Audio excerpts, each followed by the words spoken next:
So, ఇవాళ నేను ఒక సీక్వెల్ ఇంటర్వ్యూ క్వెషన్ చెప్తాను. సో, ఇది input table employee details. Output టేబుల్‌లో ఇలా రావాలి.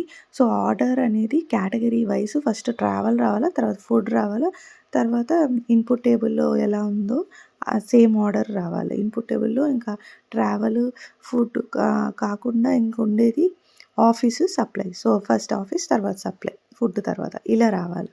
సో, ఇలా రావాలి అనంటే ఫస్ట్ మనం ఏం చేయాలంటే జస్ట్ సెలెక్ట్ చేసేసి అన్ని రికార్డ్స్ ఎంప్లాయీ టేబుల్‌లో నుంచి ఎంప్లాయీ డీటెయిల్స్ టేబుల్‌లో నుంచి లాస్ట్ ఆర్డర్ బైలో మనం కేస్ స్టేట్మెంట్ ఇయ్యాల. అక్కడ కేటగిరీ ఏదైతే టీ ఉందో దానికి ఫస్ట్ ప్రియారిటీ ఇస్తున్నాం. నెక్స్ట్ ఎఫ్‌తో స్టార్ట్ అయ్యేదానికి సెకండ్ అని చెప్పి 2 అని ఇస్తున్నాం. తర్వాత మిగతావి ఎలా ఉంటే అలాగా థర్డ్ అని ఇస్తున్నాం. సో, అది కూడా ఆర్డర్‌లో రావాలి కాబట్టి డేట్ అనే కాలమ్‌ని కూడా యాడ్ చేస్తున్నాం ఆర్డర్ బైలో.